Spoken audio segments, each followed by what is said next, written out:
Hey guys, it's Chris, PDX Picker. Welcome back to another video. Thanks to all those new folks out there. If you're stopping by for the first time, I am a part-time reseller in the Northwest by PDX Picker because I'm from the Portland, Oregon area. PDX are the initials for our airport.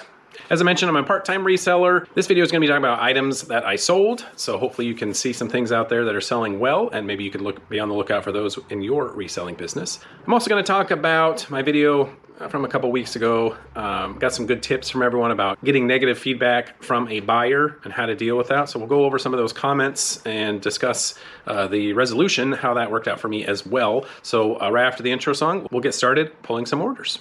Wanna buy that Farrah Fawcett poster?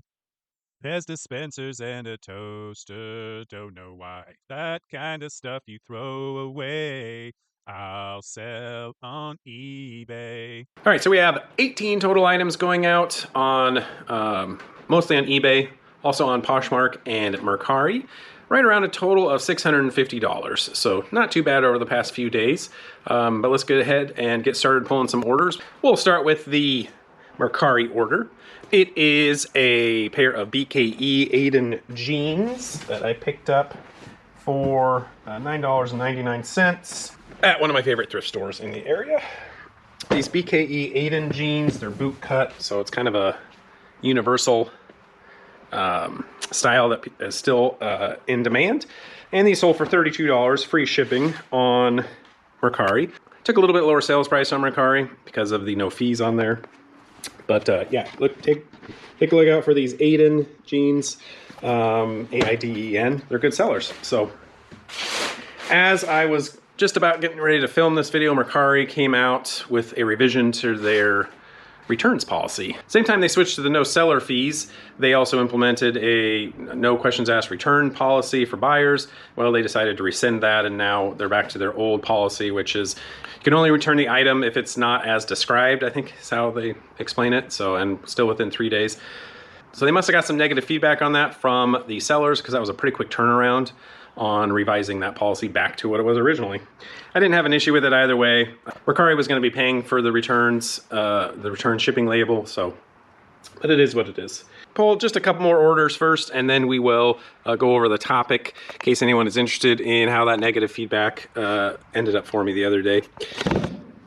I also am going back to walking around when I'm pulling orders. I didn't receive any feedback one way or the other on my last video, whether people disliked it or liked it. So I'm just going to go back to what my preferred method is, which is walking around and pulling orders. Makes the editing process a little bit easier for me. Hopefully not too many of you will get motion sick out there. Next item that sold, I had listed in my store for a little over a year, and it sold on Poshmark. They are a pair of Not Your Daughter jeans, and they sold for $16 plus shipping. They're also a pair of boot cut jeans, size 4. So, but it took, like I said, about a little over a year to sell. But bought those at the Goodwill outlets for a couple bucks and sold them for 16. So not too bad. Let's pull one more order and then we'll talk about the topic a little bit along the way. I purchased these about a year ago. I don't know exactly how long I had them listed because it wasn't the whole year. It took a little bit of time before I listed them, but I was at a fundraiser sale and I picked all 5 of these up for $2 total. It is from the 90s, the Hasbro New Kids on the Block doll collection. So all 5 of them. One of the dolls, I think it's Donnie, was not completely, or didn't have all of his clothes. You can see here he's got a jacket on, but missing everything else. But all the other dolls had all their clothes on there, and these took a little bit of time to sell. Like I said, about a year, but picked them up for $2 and they sold for, I think, right around $24 was the total. Let's see. Yeah, $24.50 plus shipping. So if you happen to find all 5 of the New Kids on the Block dolls and you can pick them up for cheap like I did, I think it's definitely worth picking up. I'm pretty certain if Donnie had all of his clothes, or the one that wasn't fully clothed, they would have sold quicker and for a little bit higher price. But I will take $24.50 from $2. Even if it took a year, I think that's not too bad at all. So let's go ahead and get started on talking about our topic for the day. So for those of you that weren't around, I'll do a quick recap, and even if for those of you were, so that we can be on the same page here. I sold a little pewter mug for $10.50. In the photos, I disclosed that there was some white staining on there, and I even put it in the description. And a couple weeks after the buyer received the item, they put a negative feedback, or they left a negative feedback for me saying that there was white staining on the cup. They couldn't get it off and they were very disappointed. I asked them to revise the feedback because I didn't do anything wrong. I listed in the description, I listed in the photos that the item had white staining on it. The buyer did not respond in time. They did not revise the feedback. But in the meantime, I did reach out to eBay for actually another matter. I had a question about a listing that somebody was trying to buy internationally but wasn't allowing them to. So I was talking to the eBay representative about that. I also brought up the issue I had with the negative feedback. And it turns out that it was a pretty quick resolution. The person I talked to, the representative, submitted it to their team that handles the feedback disputes. Anyway, the feedback team reviewed the negative feedback that was left. They decided to remove it because I didn't do anything wrong and the item was described properly, so therefore the feedback wasn't valid.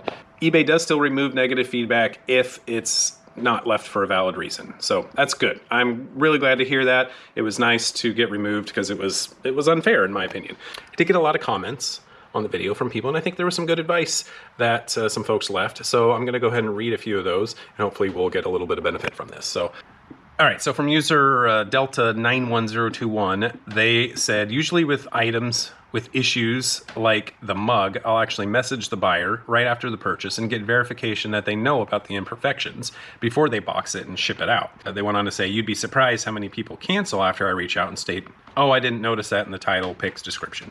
Prevents some headache on both ends of the deal and only takes a minute. Very good advice. I have done that in the past, but I just got kind of lazy maybe and didn't do it on this one. Here's another person. Julie Flicker 5759 said, I usually circle the imperfections and sometimes add text to my photos. And I always put it in a disclaimer that I'm unsure if soiling will wash out and that I haven't washed them. She says this person has said, the circling has only failed me once in 15 plus years. So I think that's a good idea on some cases. I don't know if I would have done it on an item that I was listing for less than $15.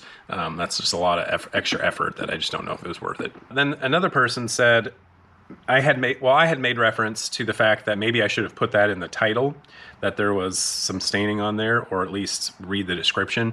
And this person said that if I was to do that, I would have needed to put it at the beginning of the title. This is PSG 1975. I would have had to put that at the beginning of the title, as they believe the mobile app doesn't show all 80 characters of the title on some screens. They do their best to describe in photos and text their items, but will get returns here and there from people who did not read the description and did not look at the photos. Another person said that they always circle the flaws shown in the pictures with the draw tool on my phone. I guess I could look into that. Maybe my phone, when I take a picture, there's a very easy way to draw circles. I just imagined it would be a little bit of an in-depth problem, or a little bit of an in-depth process that maybe it's easier than I think. So they went on to say, I use red or yellow so it stands out, and they assume 80% of people don't read anything or even scrutinize the pictures, but their attention will be drawn to the brightly colored circle. Extra work on my end, but so far so good. And then the last thing I'll say before we go on to pull some more sales is this person, Ashed Retro 3334, goes on to say, why does everyone care about negative feedback? I'll tell a customer to go get bent. I never give feedback to a buyer till I receive their feedback. They leave negative, I just don't give any feedback. Back in the day, I could leave negative buyer feedback. And I will say I do miss the days of being able to leave negative buyer feedback. I can understand how maybe it was misused, and it also might drive buyers away. So I certainly understand why eBay did get rid of it.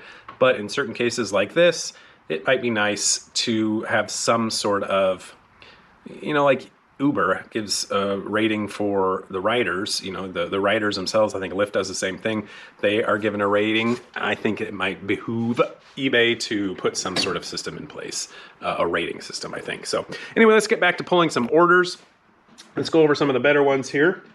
I picked this up at a thrift store, at a Goodwill actually, a couple weeks ago. It took a little bit of time to sell, but not too bad. These are, and by little time I mean like a month and a half, 6 weeks or so, so not bad at all. But it is this item right here. It is an Oregon Scientific outdoor thermometer, and this is just basically the remote, the sensor that senses the temperature outside and then sends the information to the indoor unit. I bought both units, the indoor and the outdoor unit, for $8, and this one sold for $49.95 plus shipping. Even though it's quite discolored because it's been out in the sun, I tested it, it still works, and those sell really well if you part them out. So eventually I actually listed the indoor unit for maybe $25, $30, so might be able to get as much as $80 on that $8 sale. So here's the best sale of the day. It is a pair of Nike Air Force One Gore-Tex that I picked up at one of my favorite thrift stores. I paid up for them, but they were in pristine, practically looked like they hadn't, I bet you they had been worn no more than 2 or 3 times. I paid $29.99 for them, and I will show you here right now.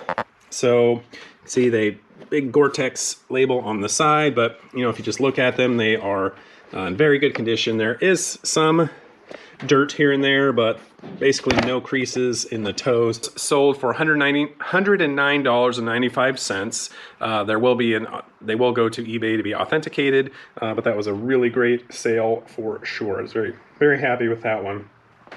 And next we have a hairstyling tool that I picked up at the same thrift store right around the same time as those Air Force Ones.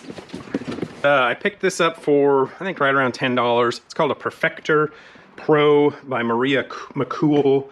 It's a styling tool. I'm not a super knowledgeable about this, but it was in really good condition. There weren't a lot of these listed. I think none were listed, and 1 or 2 had sold. And I took an offer on it for $30.05. The buyer wanted to pay a total of $40 because I charged $9.95 for shipping. So basically $10 and a $30 on that one. All right, so I sold the Gilmore Girls Complete Series on DVD for $50. I picked this up for $15 at one of my local, the church rummage sale. So I showed this on camera a couple months back, or a week back or so. A couple weeks back. So it's this complete series of Gilmore Girls. It's a nice boxed set on there, and that sold very quickly. I'd say within 4 or 5 days of me listing it, because it took me a while to list. So very good sale on that one. It is interesting. I will point out that commenter that mentioned, why do people care about negative feedback? And I will say, it's good advice. I don't know if everyone is like me, but I care more about the negative feedback because I'm worried that other buyers might look at that and potentially be scared off from buying from me. When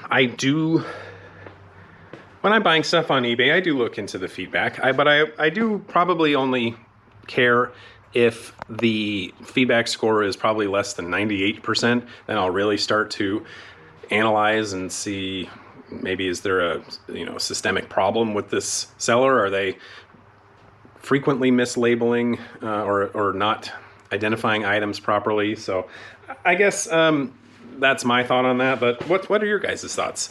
Why do you guys care about negative feedback? Is it just, do you take it personal? I kind of took that one a little bit personal because I felt like I did everything I possibly could, and then this person still ignored the effort that I put into it. So I don't know. You guys, let me know why do we care about negative feedback outside of the obvious? So this next item that sold was a pair of Columbia Omni Shade pants. They are the convertible kind, so they can go from pants to shorts when you unzip that little section there. I think these were size 38, 30, yes. So pretty good condition. I picked these up for probably right around $8, somewhere around there, $5, $6, $8, and they sold for $21 plus shipping. And this next item, I'm having a lot of success not surprisingly, but I have a lot of success selling sandals right around now. So this is a pair of Nike slides, if I can find what I did with them. But this is a pair of Nike slides I just recently picked up. Of course, like everything with clothing, condition matters significantly. So they looked almost unworn to me. They're black, so you're automatically gonna be able to hide some of the wear on there. But I don't think these had been worn much at all. So for me to pick them up, and also very easy for me to clean them. All right, so here they are, very good condition. You can see these are, I think, from 2022, so pretty new in terms of, or recently made. And I bought those for $4.99, and they sold for $24.90 free shipping on that one. And I also sold a pair of Olakai flip-flops. Olakai is a brand that I really like. They do sell pretty decently. And this pair I picked up for, again, right around, this one might have been $8, $7.99. But they sold also very quickly. Right here, it's that Olakai bone hook logo that they have. So I like I said, I think I paid up, but these sold for $27.95 plus shipping on that one. So $8 into $28 in just a couple of days. And I finally sold another pair of Converse. I've actually sold these once already, and they were returned because I don't know, the buyer maybe claimed or thought that they were newer than they were. But they said they were too dirty, even though there's hardly any wear on them at all. But anyway, it's this pair of Converse All-Star Shoreline is the particular model. A little bit different than the normal Converse All-Stars, I guess. I don't know. Looks almost the same to me. But those sold for $26.60 plus shipping, and I probably picked those up for around $5. Again, I try and pay no more than $5 for any pair of Converse, and I stopped buying most of them because it just takes too long for them to sell. One more item, and then we'll call it a day. This is an interesting sale. A little bit nervous about this. We'll let you know how it goes in the long run. Picked these up for $9.99 at my new favorite thrift store. It used to be Goodwill. Or it used to be one particular Goodwill. And then that store decided that they were gonna be like every other Goodwill in the area and just charge ridiculous prices. But it's for these Nike Stefan Janoski skateboarding shoes. Picked these up for $9.99 and they sold for $39.95. The buyer then asked to cancel the order, which I don't care, whatever. So I canceled it, relisted it, and then the same buyer bought it about 3 hours later. I'm hoping it was because they needed to update their address, and that was the only reason. I could message them and just double check to make sure that they did in fact want them. I don't know. Hopefully it's no big deal. But all right, guys, thanks so much for watching. Please like this video if you did like it. Subscribe to my channel to get more content like this in the future. Thanks so much. We'll check you out next time. Take care. Bye-bye.